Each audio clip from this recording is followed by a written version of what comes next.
Bonjour à tous et bienvenue sur ma chaîne Les Passions de Malo. Aujourd'hui, on se retrouve pour une petite vidéo avancée de toile, on va dire, et puis on va broder un petit peu ensemble, pas trop longtemps, pendant une petite trentaine de minutes à peu près. Et puis voilà, on se retrouve pour l'avancée de ma toile Papy et Mamie qui vient de chez Gutfeld. Je vous remettrai le lien de cette toile dans la description. Je vous l'ai présentée il n'y a pas longtemps en unboxing partenariat et je sais qu'elle a beaucoup plu et que d'ailleurs pas mal de personnes l'ont déjà. J'ai déjà vu cette toile finie et elle est très belle. J'aime beaucoup, hein, comme je vous avais dit dans l'unboxing, j'aime beaucoup cette image avec un vieux couple qui dort paisiblement. On voit le sourire sur leur visage, ils ont l'air paisibles, ils sont sûrement en retraite. Il y a le petit chien qui kiffe sa vie, le petit chat aussi, les petits pieds qui dépassent, enfin... Elle est juste trop mignonne, cette toile, et voilà. Donc, déjà, la première chose, c'est que je l'ai plastifiée et j'ai fait du cacaboudin, là, franchement. Alors, en fait, quand je l'ai plastifiée, j'ai pas tenu, vous savez. Alors là, je suis un peu zoomée, parce qu'après, on va broder. Mais c'est vrai que du coup, je suis un peu trop zoomée, mais... quand j'ai passé le film, enfin, le plastique dans la machine... Comme c'est ouvert, il faut maintenir normalement le temps que ça avance pour bien tenir droit. Et en fait, celui-ci, je ne l'ai pas maintenu. Donc, il s'est mis comme ça, vous voyez ici. Donc, en fait, sur le coup, je me suis dit, je vais le décoller. Mais je pense que si je le décolle, j'arrache tout. Donc, je l'ai laissé comme ça et puis tant pis. Et ceux-là, voilà, ils sont bien plastifiés avec le rappel ici. Parce qu'en fait, on a des croix normales. On a du half stitch, donc des demi-croix. Et on a du back stitch, donc du point arrière. Voilà, hop, modèle super bien imprimé, franchement, nickel. Avec notre petit rappel de l'image. C'est pour ça que ça, je ne l'ai pas plastifié, parce que c'est pas recto verso, il n'y a que le recto. Et ici, à part l'image et les indications 14CT et la taille, on n'a rien de plus. Donc l'image, on l'a là. Et ici, j'ai écrit 14CT et la taille. Donc ça, une fois que le projet est fini, je peux le balancer. Il me restera quand même ceci. Voilà. En fait, c'est divisé en 6 parties. Donc, je vais... Alors, déjà, je me suis fait un café. Je bois une goutte. Je vous remercie, voilà, avant qu'il soit froid. Et c'est parti. Alors, mon avancée n'est pas grandiose. Je vais me mettre debout 2 secondes. Parce que je suis assise sur un banc et il grince, ça me perturbe. Hop. Alors, mon avancée, déjà, vous allez vous rendre compte que la toile est très chiffonnée. Pourquoi? Parce que je brode sans tambour. Et donc, du coup, je passe mon temps à froisser. Par exemple, là, j'en suis ici. Et ben, quand je vais venir broder, je froisse comme ça pour broder tranquillement. Donc, c'est pas grave. C'est vrai que quand on regarde comme ça fait pas propre. Mais la toile en soi et mes points sont bien faits. Donc, une fois que je vais laver la toile, je vais pouvoir la repasser et elle redeviendra toute belle, toute propre. Alors, en fait, on se rendra plus compte comme ça de mon avancée. J'ai fait, en fait, tout ce qui est... Je crois que ça s'appelle on vient de le dire en plus... Le half stitch, je crois. C'est ça, le half stitch, c'est-à-dire les demi-croix. Donc, Isa m'a dit que... Quand je vous ai fait voir l'unboxing, je ne savais pas ce que c'était half stitch. J'ai été voir sur Google Traduction. Je me suis rendu compte que c'était des demi-croix. Et Isa me l'a confirmé et elle m'a dit que là, en fait, tout ce qui est la demi-croix, c'est tout ce qui est le fond. Vous voyez ? Le fond du mur, quoi, on va dire. Donc, du coup, ça permet de donner de la profondeur à l'image. Et puis, j'ai envie de dire tant mieux parce que demi-croix dit 2 fois moins de travail. Donc, en fait, moi, j'ai fait toute cette partie-là en gris clair que je n'ai pas fini. Il me reste cette zone-là en orange. Voilà, la zone-là en orange. Et j'aurai fini ma première couleur gris clair. Et ensuite... Voilà. Et ensuite, vous voyez, il y a un gris un tout petit peu plus foncé qui vient se mettre ici. C'est la zone en bleu. Donc ensuite, je ferai ça. Après, je ferai la zone en vert. Je vais faire tout le fond, toutes les demi-croix. Et quand j'aurai fait ça, je viendrai mettre un tambour. Paf! Pour le lit et là, parce que là, du coup, c'est plus confetti. Et puis, c'est des croix entières. Et je viendrai broder tous mes détails. Voilà. Voilà pour... ce petit point de croix. Donc, je vais m'asseoir. J'espère que vous n'allez pas entendre trop le banc grincer. En fait, d'habitude, quand je fais du point de croix blabla, je me mets pas ici. Ici, je me mets là pour les unboxings. Et du coup, je me mets debout. Mais bon, là, je vais pas broder debout quand même. Voilà, alors je vais essayer de vous faire voir de plus près. Voilà, vous voyez, c'est que des demi-croix. Que des petites demi-croix que j'ai faites. Et j'aime beaucoup. J'adore. C'est du 14 CT, donc forcément, c'est plus long. Alors là, j'en suis arrivée... Alors, attendez que je me mette du bon côté. Que je vais vous zoomer peut-être un petit peu plus. Mais pas trop non plus. Je filme jamais là d'habitude, alors. Hop. Voilà, bah, je pense que vous voyez là. Voilà, donc je mets pas de tambour parce que je pique dans 2 points en même temps. Et ça se fait très bien. Alors, au niveau des fils, je les ai pas préparés sur une plaque en plastique parce que j'en ai plus. Parce qu'on a quand même, on a pas mal de couleurs. Hein. On a pas mal de couleurs. On est quand même sur du 47 couleurs. Vous voyez, il y a 2 plaquettes.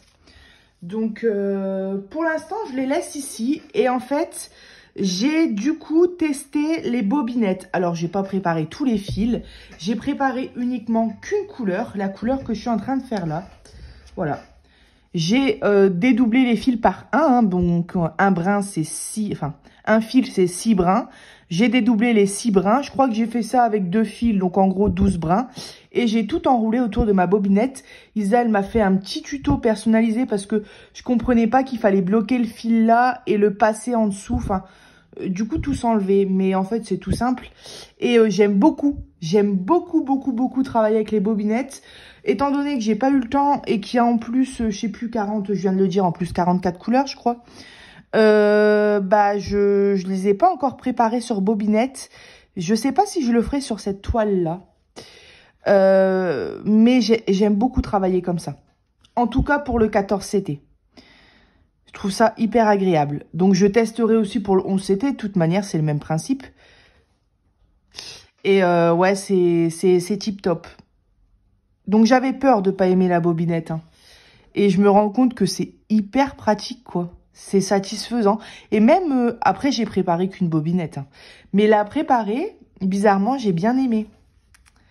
D'habitude, moi, je suis pas fan de tout ce qui est préparation. Hein. Par exemple, le diamond painting, c'est pas ma phase préférée de préparer les diamants. Je sais qu'il y en a qui aiment beaucoup. Moi, j'aime bien, bah, diamanter ou broder. Hop, voilà. Et vous voyez, je travaille comme ça. Hop. Et donc, du coup, ma toile passe son temps à être pliée. Alors, sur le coup... Alors, attendez, hop.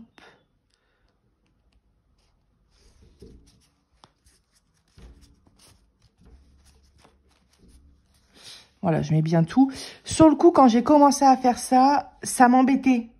Le fait de plier comme ça la toile dans ma main, j'avais l'impression de... Bah, je voyais qu'elle se froissait. J'avais l'impression de l'abîmer, un peu comme une feuille de papier. Sauf que au final, je me dis non, tu l'abîmes pas. Parce que même si elle est froissée, à la fin, tu vas la passer dans l'eau, la laver, quoi. Et puis, tu vas la repasser. Donc, peu importe... Et au final, maintenant, j'y vais, je la plie dans mes mains, je la retourne, je la replie à gauche, à droite, j'hésite pas. Et puis, ma toile s'abîme pas, quoi. C'est juste qu'elle se froisse. Voilà, hop. Alors, comme j'étais pressée de faire un petit peu les détails, j'ai essayé de faire... vous voyez, là, il y a des petites croix de fête. Voilà, j'ai essayé de faire une couleur qu'il y avait dans le pied du lit. Mais j'étais sans tambour et ça m'a confirmé le fait que quand c'est des petites zones comme ça où je travaille, c'est-à-dire que je pique pas dans 2 points en même temps, hein, j'ai horreur de travailler sans tambour. Hein. Vraiment. Hein. J'ai pris au moins, je sais pas, 15 minutes à faire ça. Ça m'a saoulée. Et c'est pour ça que je me suis dit, fais tout le fond avec tes demi-croix. Que je vais pas passer mon temps à enlever le tambour pour faire une zone du fond. Ensuite, je le remets pour faire des croix. Ensuite, je l'enlève pour refaire une grande zone du fond. Enfin, ce serait débile. Donc, je me suis dit, fais tout ton fond, même si ça peut être un peu long et lassant parce que c'est 3 couleurs sur des grandes zones, quoi. 3 couleurs qui se ressemblent en plus. En plus, c'est pas du rose ou du bleu, c'est des couleurs un peu marron, grises. Mais c'est pas grave, je m'éclate quand même. Et voilà, je me suis dit, fais ton fond. Et comme ça, quand tu auras tout fini tes demi-croix, tu mettras un bon grand tambour qui recouvre l'intégralité du lit, du papier et de la mamie. Et comme ça, tu n'auras plus besoin de bouger ton tambour et tu feras tous tes détails. Donc voilà, je voulais vous faire voir un petit peu tout ça. Et la prochaine fois qu'on se retrouvera sur cette toile, je ne sais pas du tout l'avancée que j'aurai fait. Alors vous voyez l'orange là, on pourrait croire que c'est celui-ci. Mais non, c'est encore un autre motif. Vous voyez là, c'est comme des traits en diagonale. Et là, en fait, ça fait des petits carrés. Un carré roux, un carré orange, un carré noir. Vous voyez, c'est ce symbole-là. Voilà, donc je disais, hop. Alors, attendez, hop. Si je pique là, je vais, voilà, défaire ma demi-croix.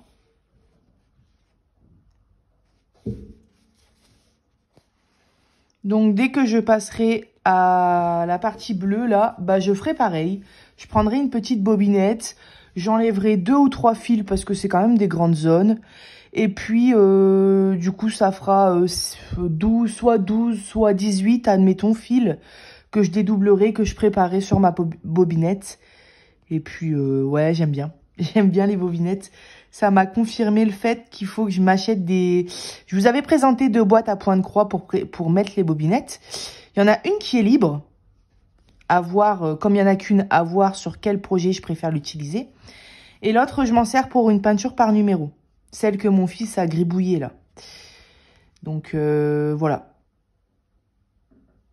Donc, comme j'aime bien cette méthode, je pense m'acheter des bonnes boîtes pour ranger mes bobinettes. Et puis du coup, peut-être acheter un petit lot de bobinettes parce que l'air de rien, ça va vite. J'ai 100 bobinettes.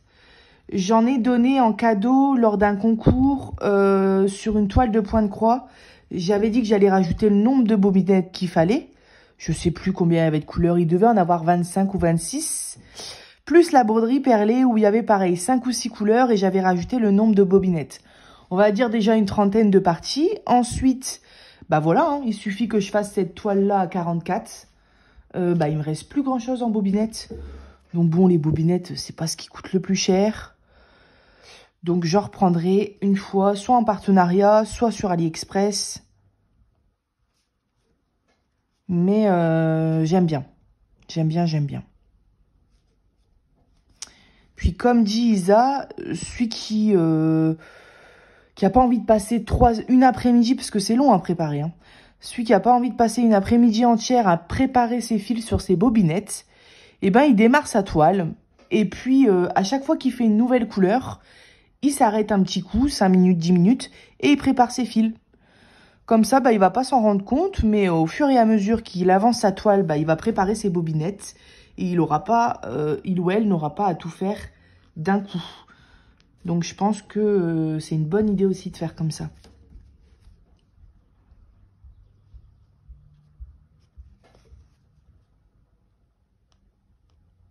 Hop.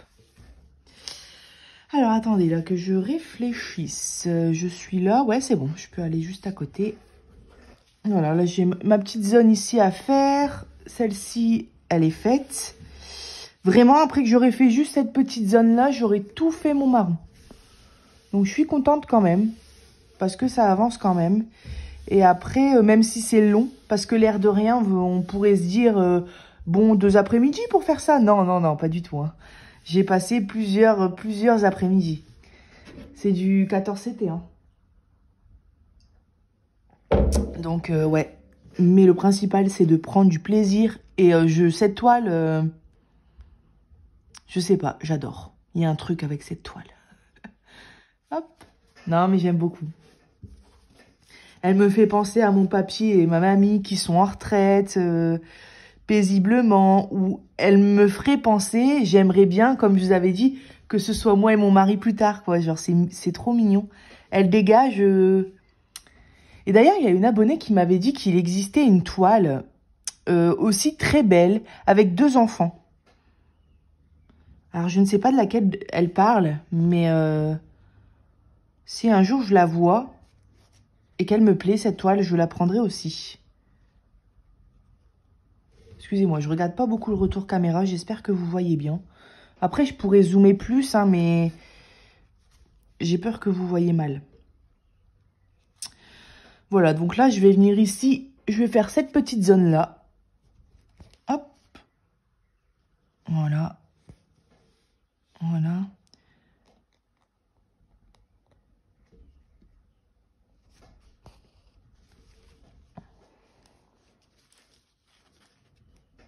Alors moi, ça me dérange pas, c'est parce que ça me dérange pas que je sois comme ça, par exemple, vous voyez. Mais j'essaye de bien placer quand même pour que vous voyez bien quand même. Hop.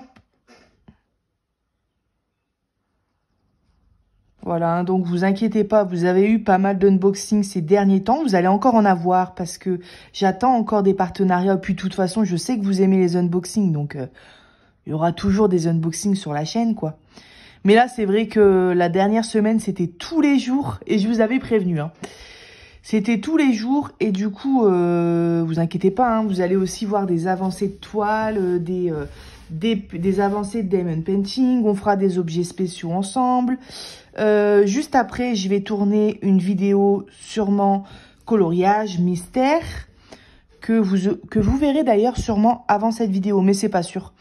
Moi, ça dépend de mon fils en fait. S'il se réveille, je peux pas tourner, donc se réveiller, il va se réveiller, mais s'il se réveille tout de suite. Hop, encore une petite demi-croix juste ici.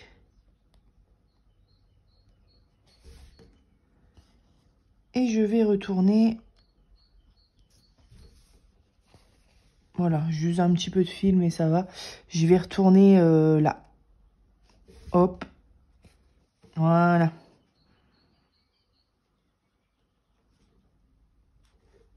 J'ai très mal au dos depuis hier matin. Hier, je me suis réveillée. Franchement, on aurait dit la mamie, quoi. Et encore, c'est pas parce qu'on est âgé qu'on a forcément mal au dos, mais j'avais mal au dos quand je me suis réveillée. Mon Dieu. Et mon fils qui se réveille, bah forcément, hein, il se réveille, lui, il est au taquet il ouvre ses yeux et il est capable d'un coup se lever, de courir partout. Enfin, des fois, je me dis, mais comment il fait? Il émerge même pas une petite minute, quoi. Même pas 10 secondes. Du coup, bah, à peine il est réveillé, à peine il sort de son lit, à peine il se taille en courant dans le salon. Donc là, forcément, j'ai pas le choix de me lever rapidement, quoi. Parce que pour le peu que la veille, on a laissé une tasse de thé traîner sur un bord de meuble ou bien un paquet de gâteaux ouvert avec mon mari, il va le prendre tout de suite, quoi. Soit il va renverser, soit il va faire la catastrophe. Donc, je suis obligée de me lever en vitesse. J'ai pas le temps de 1 minute. Des fois, je le dis à mon fils, je dis, s'il te plaît, 1 minute, Ali, une. Ouh là là, je vais faire attention parce que je vais finir par renverser mon café. Voilà, je suis où? Je suis là.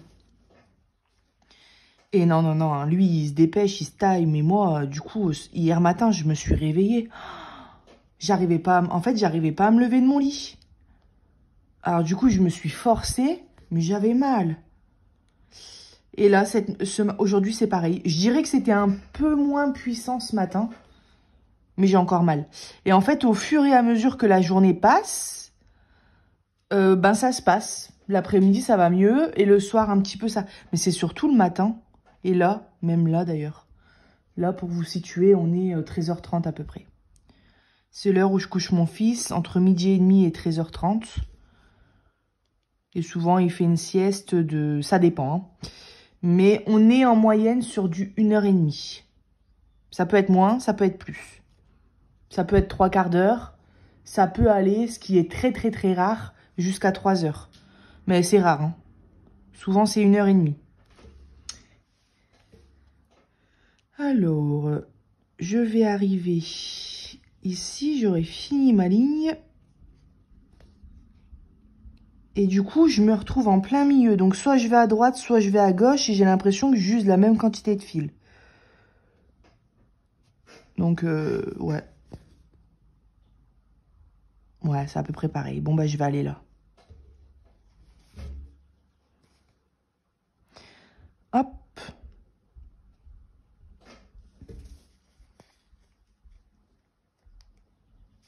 Voilà. Mais j'ai ma petite Isa qui est aux petits soins pour moi. Elle m'a déjà envoyé en photo. Je sais pas d'ailleurs si c'est une crème ou une huile. Mais c'est une marque de produits à mettre sur les maux de dos. Les maux de dos. Les maux de dos. Les maux de dos. Et du coup, il faudrait que j'aille en pharmacie en chercher. M'a conseillé un bain chaud aussi. C'est ce que j'ai fait hier, mais avec mon fils, c'était pas la détente. Hein. J'ai pris un bain avec mon fils hier, mais c'était pas du tout détente, quoi. Il me grimpait dessus, il vidait les savons dans l'eau, mais franchement, des fois, je lui dis, mais t'as le diable dans le ventre, mon fils, hein. Ah là là, les enfants. J'ai pas le plus facile en plus, hein. Des fois, je lui dis, septembre prochain, bon, il comprend pas encore, mais septembre prochain, c'est l'école. Moi, je pense déjà à ça. On dit qu'il faut profiter de nos enfants avant qu'ils aillent à l'école. Chose que je fais, hein, bien évidemment. Mais moi, je le garde toute la journée, hein, du matin au soir. Je suis maman au foyer pour le moment. C'est pas le but d'y rester. Quand bien même, c'est un très beau métier, maman au foyer. Mais j'aimerais... Enfin, j'expliquerai la situation après, mais j'aimerais bien travailler ensuite. Mais ouais, c'est vrai que quand il va aller à l'école, ça va soulager quand même. Parce que du coup, le fait que je travaille pas, je vais pas payer une nourrice ou une crèche, même si c'est une journée par semaine. C'est vrai que des fois, ça pourrait soulager. Une journée, par exemple, où ça me permettrait de faire le ménage à fond. Mais voilà, je vais pas payer une nourrice ou alors que je travaille pas, quoi. Alors moi, en fait, je suis tombée enceinte. Je regarde en même temps le retour caméra. Je suis tombée enceinte pendant ma 2e année de BTS. Voilà. Juste avant, peut-être un mois avant que le Covid arrive et que les écoles soient fermées, etc. Et donc, du coup, c'était pas une grossesse prévue. J'ai toujours voulu d'un enfant, hein. Bah, un peu comme toutes les femmes. Enfin, non, pas toutes les femmes, mais comme la majorité des femmes. Et j'ai toujours voulu d'un enfant, mais bien sûr, c'était pas prévu tout de suite. Mon mari, lui, travaillait. Depuis que je le connais, il travaille. Mais moi, j'étais encore étudiante. Et quand j'ai appris la grossesse, bon, je suis tombée de très haut quand même. Ma famille aussi. Parce que j'avais 20 ans. 20 ans ou 21. J'avais 20 ans, j'allais avoir 21. J'ai fait une erreur là, non? Il me paraît bizarre ce point. Non. Des fois, on dirait... Il me paraît... je sais pas, mais je vais le défaire. Je vais le défaire, il me stresse. J'ai peut-être passé... Vous voyez, il y a des trous. Et des fois, on passe un petit brin à côté du trou. Et bon, si je vois et que c'est déjà fait, que le fil est fermé, tant pis, quoi. Mais là, c'est 2 points à côté. Eh ben, c'est bien ça, vous voyez. Alors, je sais pas si vous allez voir. On a notre trou ici. Et là, il y a un petit brin et j'ai passé à côté. C'est pour ça que ma demi-croix me paraissait bien large.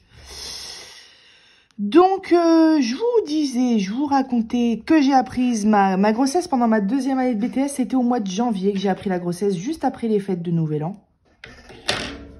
J'ai fait un test de grossesse avec une de mes anciennes copines dans les toilettes du lycée, toute paniquée. Et autant vous dire que les 2 heures de cours juste après, quand j'ai vu que le test était positif, j'étais là sans être là. Mais voilà, hein, après il était dans mon ventre, et puis bien sûr, j'ai décidé de le garder. Peu importe que ce soit, bah personne le savait au départ, hein, mais peu importe que ce soit l'avis je sais pas, des camarades, des professeurs ou des... Personne m'a jugé, hein, finalement. Bon, après, j'avais quand même 20 ans. J'étais quand même en études supérieures. Il y avait une fille, justement, dans mon BTS qui avait eu un petit loulou, elle, mais sa première année de BTS. Et elle avait pu poursuivre ses études. Alors, je vais arrêter mon fil.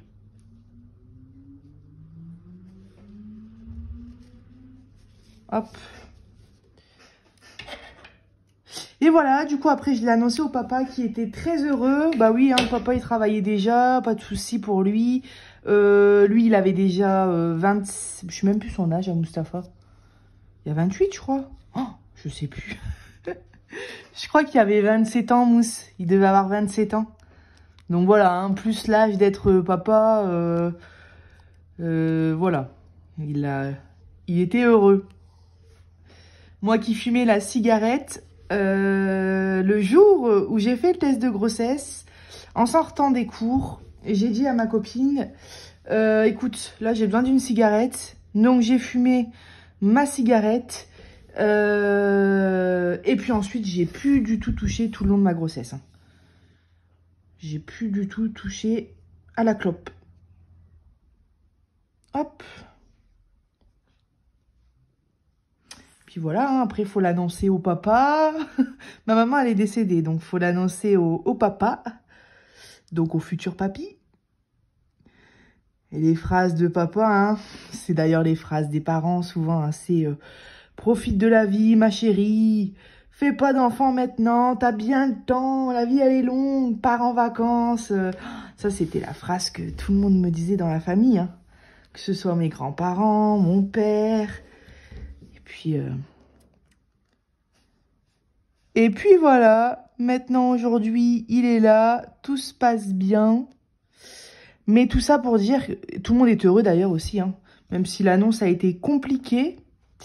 Bon, maintenant, papy, donc mon père, il est gaga, hein, il est gaga de son petit-fils. Donc du coup, j'ai pu, on va dire, un malheur, comment on dit, un bien pour un mal. Le bien pour le mal, on va dire, c'est que le Covid, cette saloperie de Covid, du coup, le bien, c'est que quand les écoles ont fermé, c'était le moment où j'étais enceinte, je devais être à 4 ou 5 mois de grossesse. C'était prévu que je poursuive ma deuxième année jusqu'à la fin. Je devais accoucher au mois d'août et je passais mes examens au mois de juin. Donc, j'aurais été à quand même 6 ou 7 mois de grossesse, mais j'allais certainement pas abandonner près du but, quoi. Mais comme il y a eu le Covid, on a fait les cours chez nous et on a eu notre BTS, ça s'est passé en contrôle continu. Donc, comme j'avais, je sais plus, à peu près 12 de moyenne, eh ben je l'ai eu. Avec mes rapports de stage aussi, ils ont regardé les rapports de stage aussi. J'ai fait un stage de 1 mois et demi en banque, à la Société Générale, et un autre stage d'1 mois et demi en assurance à la Massif. Voilà. Donc, ils ont regardé les rapports de stage, les notes, et je l'ai eu. Et d'ailleurs, quand j'ai su qu'on allait nous donner le BTS sous contrôle continu, je me suis dit, mon Dieu, mais je vais pas l'avoir, mon BTS. Parce que moi, en fait, j'étais une élève qui aimait bien bavarder, comme beaucoup dans la classe d'ailleurs.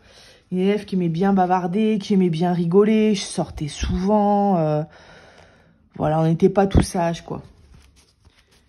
Il y a qu'en stage où j'étais sérieux, mais bon, il n'y avait pas le choix. Hein. En stage, c'était quand même le milieu professionnel. J'étais au guichet, hein, donc je rencontrais les clients. J'étais pas derrière dans une salle à faire des photocopies ou quoi. Ils m'avaient mis directement au guichet. J'étais toujours stressée d'ailleurs, mais je gérais, ça va. Faut dire que j'avais des bons collègues aussi qui me prêtaient main forte quand j'avais besoin d'aide, sans râler.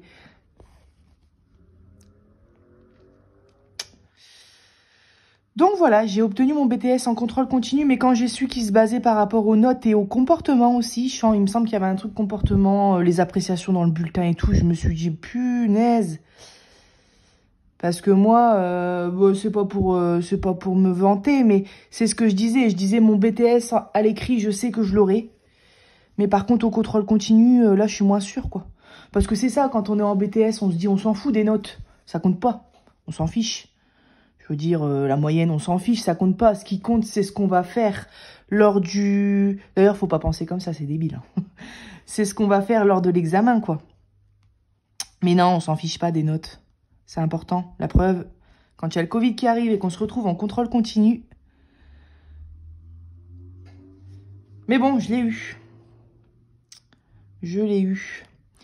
J'ai eu mon diplôme et donc du coup, j'ai eu mon diplôme, je sais plus c'était quand les résultats là, c'était mois de juillet peut-être. Et moi j'ai accouché le 19 août. Donc à la base c'était prévu que je poursuive en licence juste après. Pareil, il fallait être accepté, hein.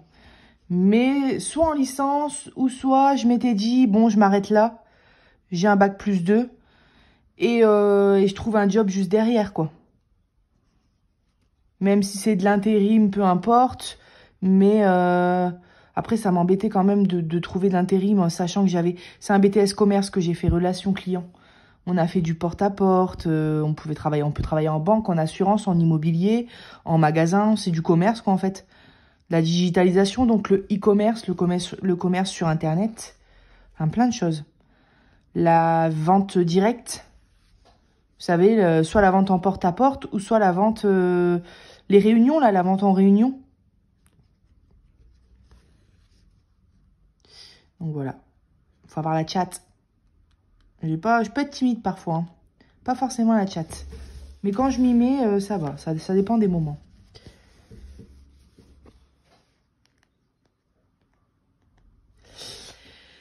Et oui, donc j'ai obtenu mon petit BTS et puis ensuite j'ai accouché au mois d'août et erreur de jeunesse, on va dire, c'est que j'ai jamais passé mon permis pendant mes années lycée et mes années BTS. Mon permis était payé, mais j'y allais pas. Mallory, elle préférait sortir avec ses copines et aller faire la fête. Du coup, ce qui fait qu'au bout de 2 ans, mon permis qui était payé en entier par mes grands-parents, la femme, elle m'a dit, ma cocotte, fallait se réveiller avant. Il est trop tard. Maintenant, tu repayes ton permis. Donc, parce qu'il y a des délais à respecter. Voilà, donc si vous inscrivez vos enfants au permis très jeunes parce qu'ils veulent absolument passer le permis comme moi à leurs 16-17 ans et qu'ils y vont pas, qu'ils se disent on a le temps, on a le temps, on a le temps. Voilà, moi au bout de 2 ans quand même, même si j'allais de temps en temps au code, au bout de 2 ans, après 2 ans c'est de ma faute, 2 ans c'est énorme. Mais au bout de 2 ans ils m'ont jarté. Et légalement, c'est-à-dire que je pouvais rien faire. Mon chèque de 1230 euros, non 1190, on va dire entre 1100 et 1200 euros, qu'on a payé, que mes grands-parents ont payé en entier. C'est parti à la poubelle. Ça, c'est grosse erreur de jeunesse. Ce qui fait qu'après, j'étais enceinte. Je me suis réinscrite dans une autre auto-école. Et comme quoi, faut s'y mettre. Le code, en 1 mois, je l'avais. Et puis maintenant, vous connaissez la suite de l'histoire. Ce qui fait que c'est ça, en fait. C'est littéralement ça qui bloque. Sur le fait de trouver un emploi. Parce que j'habite en ville, il y a les bus, il y a les trains. Mais j'ai un petit loulou qu'il faudrait déposer à la nourrice le matin, aller chercher le soir. Faire tout ça sans le permis, c'est un peu compliqué, quoi. Donc bon. Encore heureux, mon mari travaille, donc... Voilà, hop. Donc voilà, il est temps que j'ai mon petit permis. Et puis je pense que pour maintenant, je pourrais rechercher, rechercher un emploi tranquillement. L'année prochaine, en septembre, quand mon fils ira à l'école. Et je pourrais faire bien calmement CV, lettre de motivation, ça c'est pas compliqué. J'en ai fait des tonnes en BTS, mon Dieu. On passait des après-midi à faire des CV, des lettres de motivation. Alors.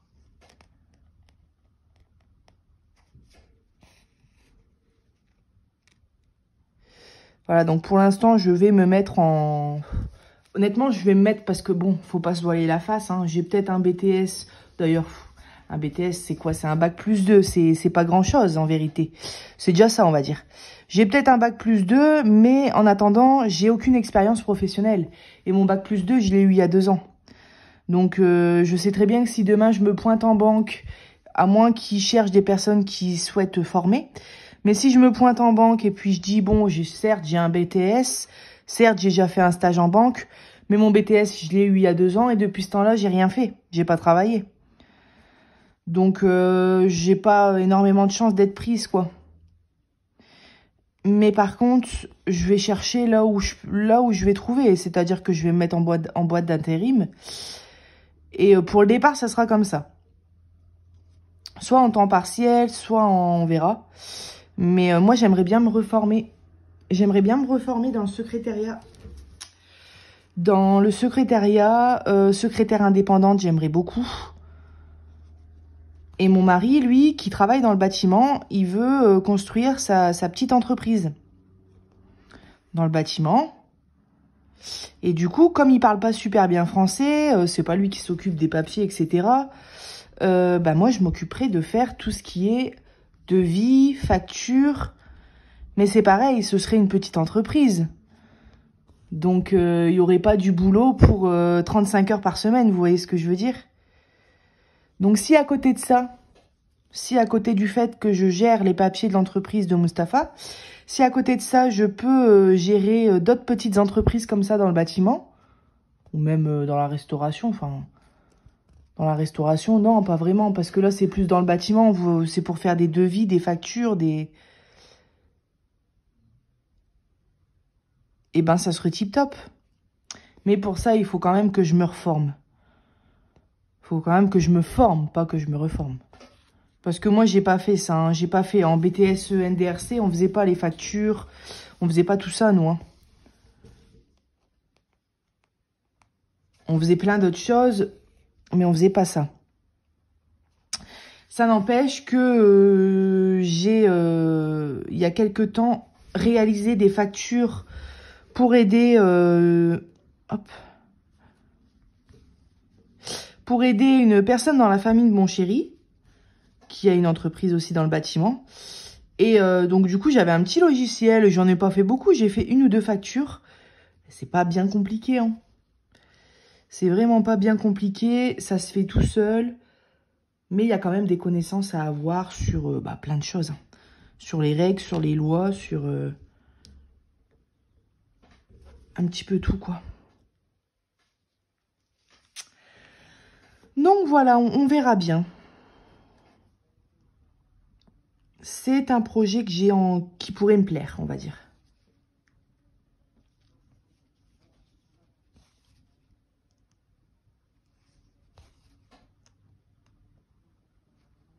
Mais oui, je me dis que trouver un temps partiel, ça pourrait être pas mal. Ça pourrait être pas mal, parce que bon, mon mari, il travaille, il gagne quand même un petit peu sa vie. Moi, j'ai mon fils et j'ai mes passions, j'ai ma chaîne YouTube. Mais ça n'empêche pas qu'à côté de ça, j'ai envie de travailler, j'ai envie d'avoir une vie professionnelle. Mais je me dis que un temps partiel, ça pourrait être le bon compromis. Ça pourrait me permettre de tout pouvoir garder à la fois. Ça pourrait me permettre de continuer ma chaîne YouTube. Ça pourrait me permettre de continuer à m'éclater avec mes activités, tout en ayant ma petite vie professionnelle, parce que c'est important, je trouve. Important pour moi. Donc voilà, on verra bien tout ça. Mais c'est vrai que je vous avais jamais parlé un petit peu de tout ça, donc des fois peut-être que vous vous dites... Qu'est-ce qu'elle fait? Ah non, c'est bien ça. Qu'est-ce qu'elle fait Malo de sa vie? Donc voilà, je vous ai un petit peu expliqué. Eh bien écoutez, on arrive quand même à 38 minutes. Moi qui devais faire un petit 30 minutes, je vais vous laisser parce que après je dois vous tourner une petite vidéo de coloriage mystère. Et donc voilà, bah l'air de rien, j'ai quasiment fini ma petite zone là. Donc la prochaine fois qu'on se retrouvera, soit je vais essayer d'avoir fait la zone ici par exemple. Hop. Je vais essayer d'avoir fait par exemple ici la zone en bleu. Soit on se retrouvera pour la dernière partie du fond. Ou soit j'aurai fini tout le fond. Et on se retrouvera avec notre tambour pour commencer le réel du travail, on va dire. Voilà. Et ben j'espère que cette petite vidéo vous aura plu. Et puis je vous mets le lien de cette toile Gutfeld dans la dans la description. Et puis moi, je vous dis à bientôt sur ma chaîne Les Passions de Malo. Bye bye.